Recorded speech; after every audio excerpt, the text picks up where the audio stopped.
Once upon a time, a turtle and a rabbit had an argument about who was faster. They decided to settle the argument with a race. The turtle and the rabbit both agreed on a route and started off the race. The rabbit shot ahead and ran briskly for some time. Then, seeing he was far ahead of the turtle, he thought he'd sit under a tree for some time and relax before continuing the race.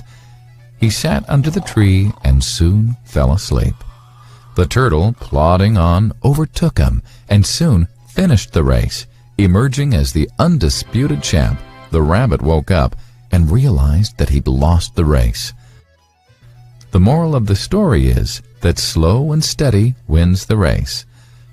This is the version of the story that we've all grown up with.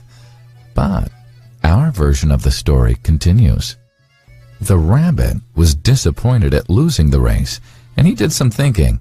He realized that he'd lost the race only because he had been overconfident, careless, and lax. If he had not taken things for granted, there's no way the turtle could have beaten him. So, he challenged the turtle to another race. The turtle agreed.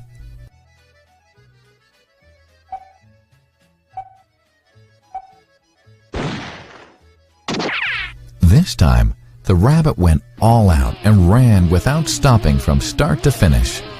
He won by several miles. The moral of the story? Fast and consistent will always beat the slow and steady. It's good to be slow and steady, but it's better to be fast and reliable. But the story doesn't end here.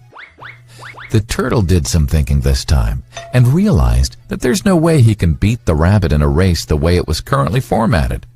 He thought for a while and then challenged the rabbit to another race, but on a slightly different route.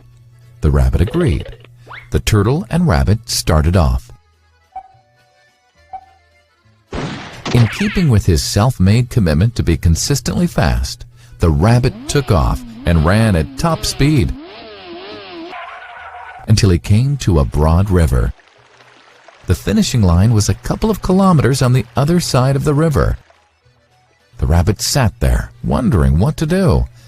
In the meantime, the turtle trundled along, got into the river, swam to the opposite bank, continued walking, and finished the race. The moral of the story?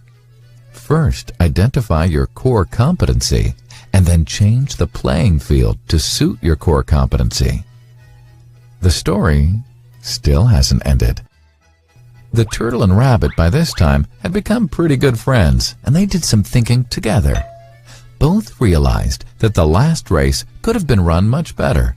So, the turtle and rabbit decided to do the last race again, but to run as a team this time. They started off, and this time the rabbit carried the turtle till the riverbank. There, the turtle took over and swam across with the rabbit on his back. On the opposite bank, the rabbit again carried the turtle, and they reached the finishing line together. Both the turtle and rabbit felt a greater sense of satisfaction than they'd felt earlier. The moral of the story? It's good to be individually brilliant and to have strong core competencies. But unless you're able to work in a team and harness each other's core competencies, you'll always perform below par, because there will always be situations at which you'll do poorly and someone else does well. Teamwork is mainly about situational leadership, letting the person with the relevant core competency for a situation take leadership. And that is the end of the story.